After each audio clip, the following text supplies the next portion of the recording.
Igbos are, like I mentioned already, enterprising. The Igbos are very passionate people, very loving. Again, I think these are some common traits you'll find in any African country. But then, there are certain things that you would say, yes, this is an Igbo guy. With most other immigrants, the journey was a bit rough at the beginning, trying to settle in. You find a community of Nigerians. Let me start from the Nigerians I knew of, the moment I got here. People who were bank managers, like senior, leads in several organizations. But then you're finding them in factories, trying to do the menial jobs and all, in the bid to get Canadian experience, right? The impact is enormous, to be honest, right? While I may have it a little differently, I've also seen firsthand how some people have suffered. And sometimes, if you don't know my struggle, you don't even know how to help me, how to even pray for me, how to point me in whatever direction, right? And I'm just there thinking, God is not listening to me. And the last time I checked, He also helps us. Well, hi there. Welcome back to another episode of Uniquely Me with Simone. Uniquely Me is uniquely you. Balancing the different hats of life. Hi everyone, welcome to another episode of Uniquely Me with Simone Stewart. Guys, this is a place where we definitely share the stories of resilience.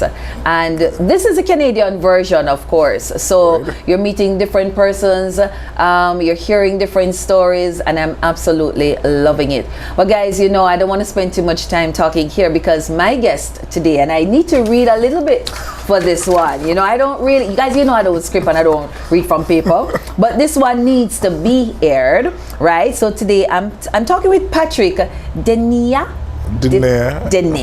right? He's a Nigerian-born project manager and a community leader, now based in Canada. Patrick is the driving force behind an impactful initiative known as Philafric and NALA, which is the Nigerian Association London and area, where he serves as vice president. His work bridges cultural heritage, entrepreneurship, and community empowerment, making him a vital voice in the African diaspora in Canada. Now, did I get that right, Patrick? You summed it all. You summed it up very, very succinctly. Yeah, you did. You got it right. Well, I want you to tell us a little bit about you because we want everybody to know that this is literally the first you and I are sitting down to have a chat. Yep, absolutely. So we've not spoken before, so everything you're about to say to me is new, guys. So tell me about you. Okay, like you already mentioned, my name is Patrick. I run Philafric, and also I serve as the vice president of the Nigerian Association here in London and area. Of course, I'm a father. I have 3 kids, very lovely family. I'm just passionate about, collective growth, community growth, right? It's one of the reasons why I also serve, in the Nigerian community. I've been active in the Nigerian community since 2022, right? Yeah, in the midst of all that whole COVID and lockdowns, we still had opportunities to connect as a community, and it's been a journey. Wow. It's been a journey, right? So that's just me in a nutshell. Yeah. Well, it's that journey I want to hear about, and let's take it back from where in Africa are you? Or Nigeria are you from, I should say? So I'm from the eastern part of Nigeria, Abia State precisely, right? Where we're known to be enterprising. Okay. Right? Yeah, the typical Igbo person is enterprising. They're always in business, right? I have that bit of me, like I have that part of me, right? You can't help but not have that as an Igbo guy, right? So, but then again, there's also the professionalism to things, right? Based on my education and all that also helped shape another side of me, right? So share with me the Igbo tribe. Is that what you call it? Yeah. Help us to understand, because a good portion of my audience is Jamaican, American, Canadian, etc. So we're really getting into other nations, etc. So we usually, when we think about Africa, we just think about Africa. But now we're discovering there's Nigeria, there is Kenya, there's so many different parts, and then in that there are different tribes, etc. Yeah. So help us to understand your tribe. Nigeria is one country out of several other countries in Africa, and in Nigeria there are 3 major tribes: Igbo, Yoruba, and Hausa. They are the 3 major. But then again, when you look at things in perspective, we have like for languages, we have about over 700 languages spoken in Nigeria, right? But then the Igbos are, like I mentioned already, enterprising. The Igbos are very passionate people, very loving. Again, I think these are some common traits you'll find in any African country. But then, there are certain things that you would say, yes, this is an Igbo guy, right? In terms of how he takes care of his family. He's especially when it comes from the male figure. The male figure would take pride in his family being not just all right, but very good, right? The average Igbo guy doesn't mind going hungry, but his wife and kids, have to stand out, right? So that's just who we are, right? And business is everything for us. Okay, I keep hearing the business, but let me add something, because we keep, sometimes when we do our research, again we broad brush everything. Igbo tribe has one wife or many wives? Culturally, you could marry as many wives as you want to, but then again, there's been an evolution over time, and thanks to Christianity, because that also is beginning to help people reshaping their minds to know that, hey, you're better off having just one wife, because you haven't managed one completely, and then you're not trying to add two or more. Like, come on, I don't know how they've been doing it, but is there any special food, any special thing apart from the man really taking that overarching control of his family, so to speak, loving control? Are there anything else that's specific to your tribe? Yeah, food, dressing, like appearance, music. Music is different, is unique. You can tell an Igbo music, even from a gospel perspective. You can also tell, because I'm trying to think of some of the artists you could connect with. Vincent, right? What's his name? First it was Fragrance, then Dunsin. Dunsin isn't Igbo though. He isn't Igbo, right? But then my point is, there's the Igbo music. There's the festivals as well, like the New Yam festivals. It's called Iriji, right? The dance is pretty much different. Like when the men dance, they really dance with the upper part of the body, right? The shoulder and all of that. It's just an incredible culture, So life growing up, did you ever see yourself leaving Nigeria, your part of the country, so to speak, and migrating? The easy answer is no.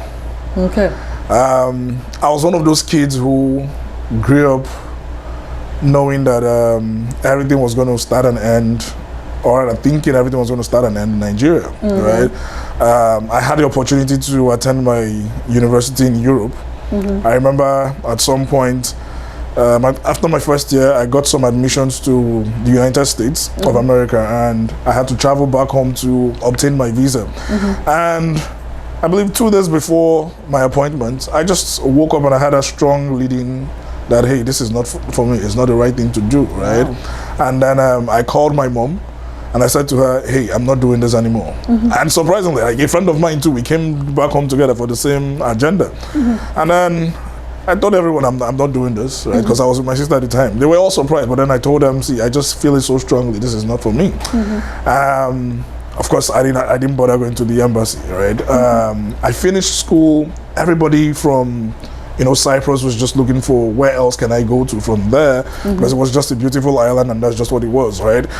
But for my strong belief in Nigeria, I went back home. Went back home, I did the compulsory youth service, 1 year, military kind of program in camp, and then served in the Ministry of Information.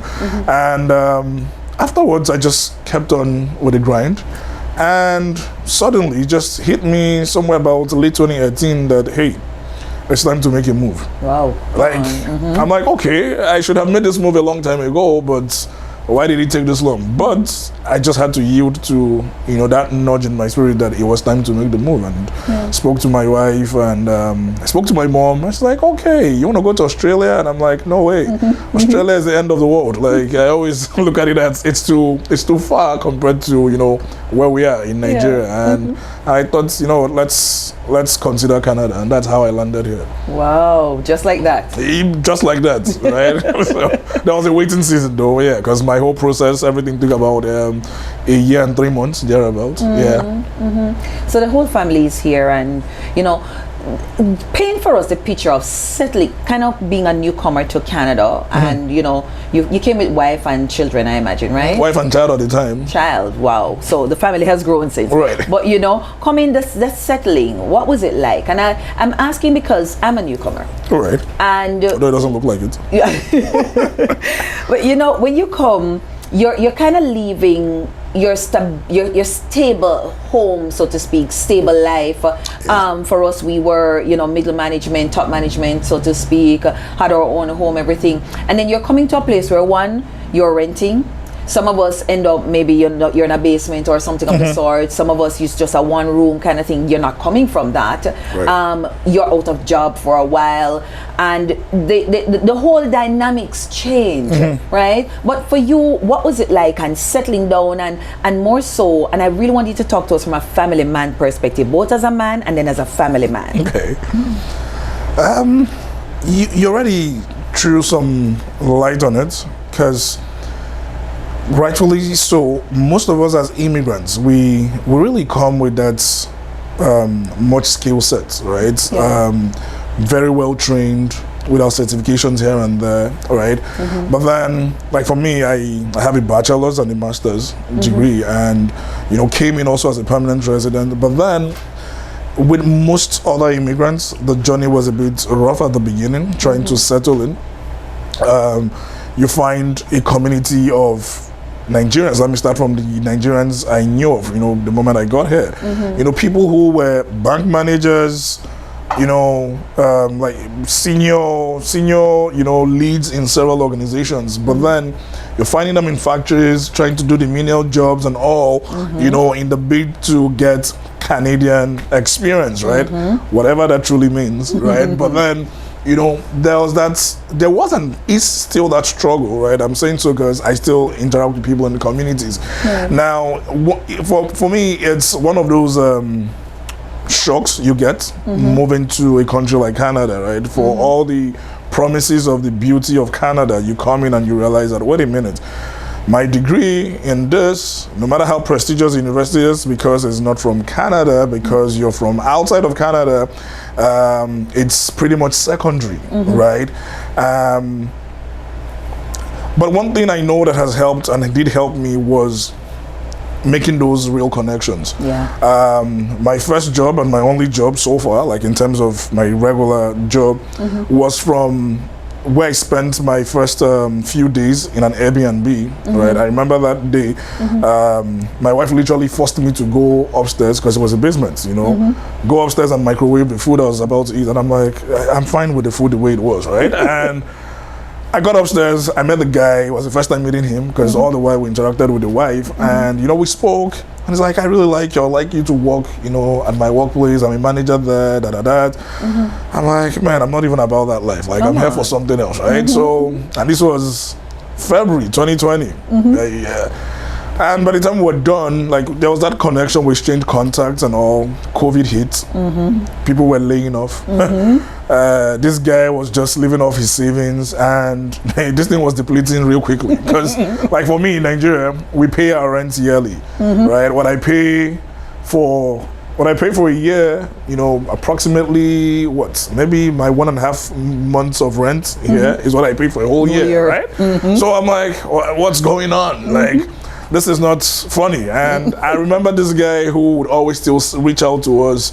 How you guys doing? Do you need anything? I can help you buy this. And I'm like, I don't like to reap from where I've not sown. Like, I haven't really given much to this guy, and he's this.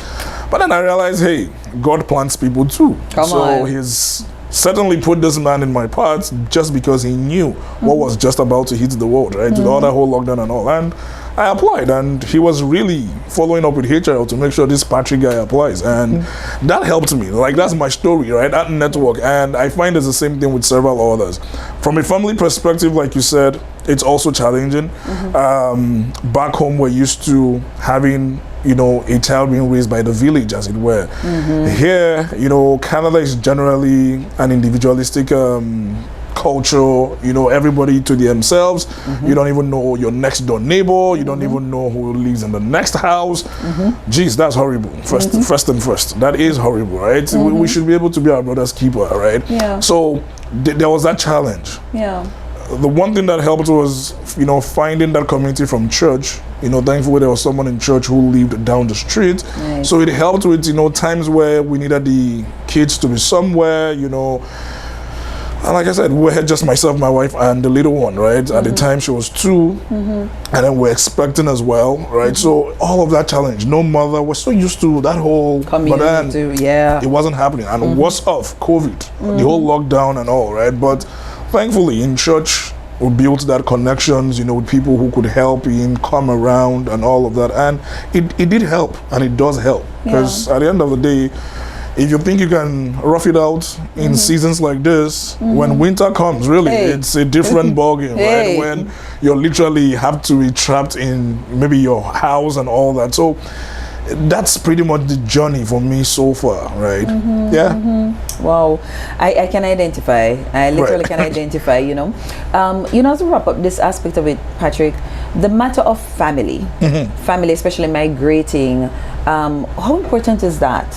You know, that family connection, because like you said, you know, and we really want persons, because that's one thing I really want to promote here too on this Canadian version. That back home, when we hear about Canada and US, we think about foreign, and we think about heaven, basically. And you know, the streets are lined with gold, and you're going to shop all day till you drop, and you're going to eat all the burgers and all the different things. And so nobody really tells us the real hard truth about coming to a new country, and especially the impact it has on a family. Oh yeah, it really, the impact is enormous, to be honest, right? While I may have, you know, I may have it a little differently, I've also seen firsthand how some people have suffered. So say, for example, back home, you're used to having, you know, helps. You have a designated chef, a designated driver, you know, all of that. You're able to afford them. Some people, you know, someone even opens the door for them. They don't do all of that, right? And it kind of gives you more time for family. But you're here now where, for the most part, you find that even both the man and the woman has to be actively involved in, you know, work. Right, and there's children whom sometimes there's a risk of neglecting them. Find couples working opposite shifts. You don't even have time to see your spouse or even spend quality time with the kids. So there's already that struggle. There's already that challenge. There's also the psychological one where you're thinking, is this me? Have I gone from that guy here to this guy, having to do all of this, starting all over? But the one thing again is, I've come to also realize, and I say this to people, we have to also see the opportunities and the gold in all of this. Yes, it is not heaven where the streets you know, laden with gold, right? And they will get to heaven, we'll enjoy that. But the thing is, Canada gives you the opportunities. It is what you now do with them, right? There is a platform, and communication is key. Because again, I've seen marriages break, right? The woman who is used to the man doing everything and pampering, and then here you're wondering, oh, okay, I'm not doing this anymore for whatever reason. Like I've seen that in communities, and I'm like, Lord have mercy, right? But then again, I can tell it's part of that shock, right? And there's no effective communication, so it just breaks the entire home, right? The man who is in his own world, and that's also one challenge we as men have. We sometimes don't open up, you know, sharing our vulnerabilities, our struggles, right? You still want to rough it out. I'm the man. I don't need to share that. I'm pained that the millions I'm hoping to have made for myself and family, and again, when you're even community oriented, you know, to even help the community, and you're not sharing those stories, it's eating you up. And then you're there lashing out, shouting, reacting negatively and all of that. it's important to, you know, find those opportunities to express yourself, right? Yeah. Free up and know that everything is still in control, right? There's always something better, you know, the next day, the next minute. Yeah, I'm grateful you went there. I'll tell you what I kept telling myself, especially because the first 6 months I was without a job. My husband went to school. I needed to find a job because that was our plan. And I'll tell you, that first day when my husband was out, my children were out, and I was the only one there, and I was no longer in that vacation mode, you know, because up to that point when I came here, Patrick, I started working from 1996. And I worked non-stop until December 2023. No way. So that was your first holiday. First time your first being holiday. without a job, and I wasn't on maternity leave, I wasn't on vacation, I was without a job. Right. And I will tell you that for a while I felt lost. Like, I literally felt lost. I didn't know what am I supposed to do with myself. There's no income coming in. And I mean, yes, you came with a mindset and you came with a plan, but somehow it looked like the plan not working. Yeah. I will tell you one other thing I did do though is that I dived deeply into prayer, because I really needed to know, God, what, you know, you need to remind me why we came, what we're going to do, how we're going to make it, that kind of thing. And I will tell you too that God did not fail. He did not fail in the midst of all of that. He provided people, he provided support. I don't know, in some unusual ways. I live in a complex, and my only friend in there is a Nigerian couple. Oh, okay. And within days, and I remember she said to me too, she said, Simone, when I looked through the door, that was the second day after you arrived, I called my mom and I said, Mom, there's another lady in here that looks just like me. And she said, I started dancing in the house. She said, I started dancing because I saw somebody who looks like me, and she found a friend. She did not speak to me yet. This was just my second day of arriving, but we have become really good friends, and we've found a way to lean on each other, you know. But our men, indeed, you know, we don't hear from men a lot, right? They don't talk. They're really putting up the macho, you know, that's how we were raised. You know, men don't cry. And all of that. And it's so sad, you know. Since we're going there, I'm just going to put this in a little, because I told my son, man, don't bawl. I have a 17-year-old, tell him, big man, don't cry. You know, are we doing our children, our male sons, male children, an injustice, and telling that, you know, for them to lose their emotions, and then when they stop reacting, we're like, what happened to you? Why are you not reacting? I know that's a very touchy subject, but then I can only give my opinion, right? And also being a man myself, right? It kind of, and like I expressed already, how it's now become who we are generally. When we keep telling our little ones, you know, just like you said now about your son, it just forms a mindset where you think you're weak, you know, showing that emotions. But when I look at it deeply, emotions, yes, while the emotions shouldn't control you, shouldn't dictate, you know, how your output to life, but it's God-given. And it has to be expressed, just as with any other emotion, right? It has to be expressed. Just like, now this is, I'm even thinking, why am I, so let me still use the illustration I was going to give, right? Just like you will find from studying the Bible that love that is not expressed dies. But doesn't also mean that, oh, you just keep expressing love anyhow, and you know, you have to also manage, how do I express this love to whoever it is, from a father to a mother, father to children. Like, you have to also understand. So the way I will express love to my kids isn't the same way I'll express it to my wife, right? As they grow, they begin to see it differently. That was something I also learned growing up. I would find sometimes my parents will be having conversations with my older ones from time to time. They'll tell me, oh, what I just discussed with your sister, maybe in 2 years, when you're up to age, we'll have those conversations, right? So it's the same thing. The emotions also, we have to express them, but also in a controlled form. You have to manage it so that it doesn't, you know, now dictate for us. Else that way we now lose, you know, our vital self, right? But should we express it? Emphatically, yes. Because sometimes if you don't know my struggle, you don't even know how to help me, how to even pray for me, how to point me in whatever direction, right? And I'm just there thinking, God is not listening to me. And the last time I checked, he also helps us through people. Primarily through people, right? So it took it took Jacob how many days to get answers from the angel, right? So imagine if with an angel too, so he would still reach us through humans, right? Yes. So yeah. Yeah, that's so wonderful. You know, I'm loving this conversation. Oh, wow. Okay. I'm really loving this conversation. I'm telling you the truth. I'm loving this conversation. I want to throw something else in there again for family. You know, the man leading the family in terms of church, prayer. It's not just providing, but is it necessary? Is it important for the man to take that godly lead in the home? I don't need to think twice about that. The answer is an emphatic yes, right? Because you look through times, even through the Bible, right? You would find it's replete with examples of such. It is literally God's expectation of us, right, to lead. I'm trying to remember the character now in the Bible where, the Lord was talking about he could be trusted to lead his family, right? Because if I don't lead also even in the place of teaching them, so should I just teach my family just the biology, physics, chemistry without also teaching them the truth? Because truth can only be found in God's word, right? Means I'm failing.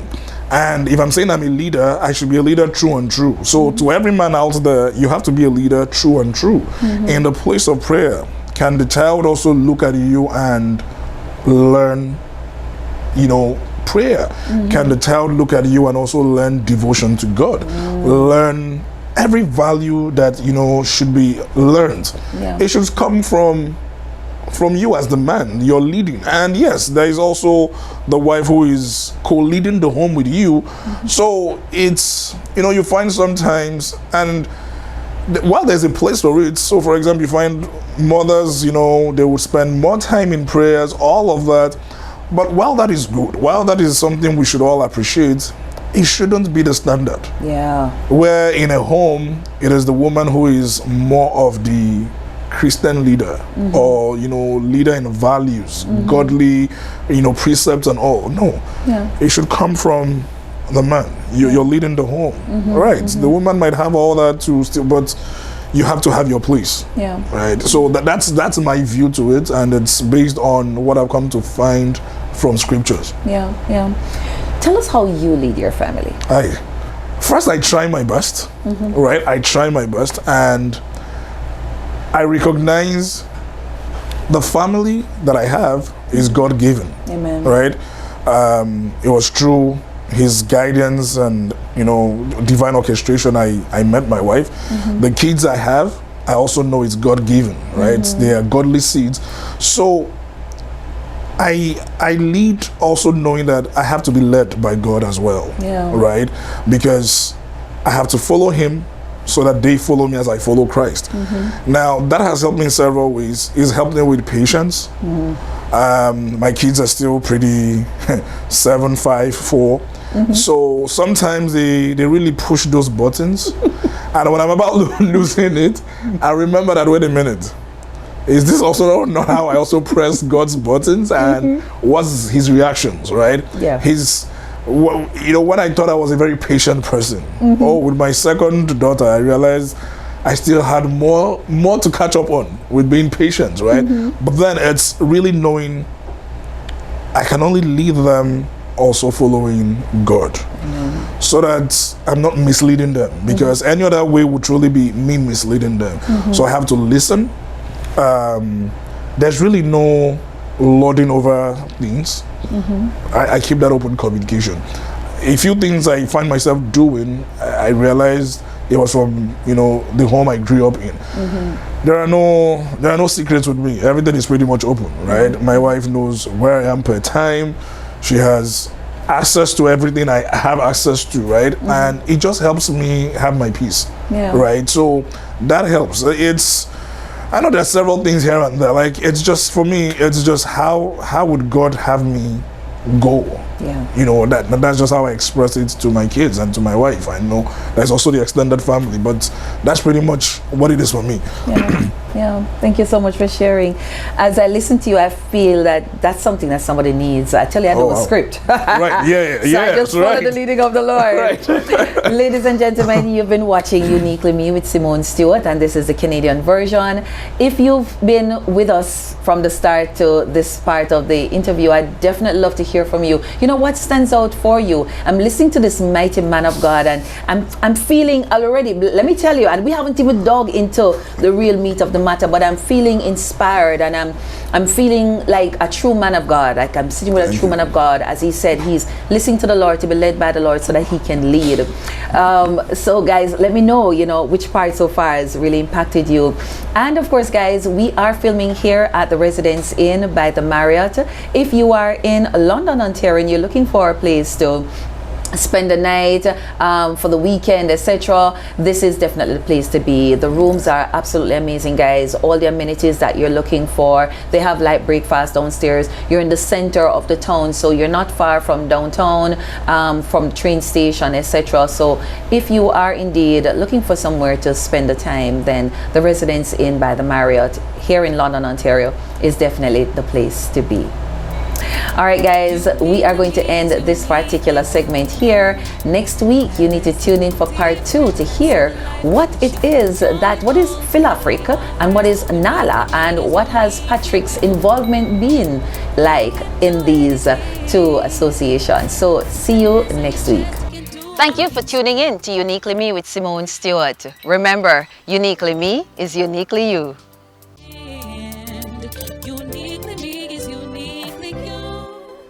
Hi guys, I thought I would share with you, for those of you looking for a Christmas gift or a New Year gift or a birthday gift, for that woman, that strong woman in your life, to offer the Uniquely Me Planner. Now, what can you find in the Uniquely Me Planner? You can find pages to write for each month.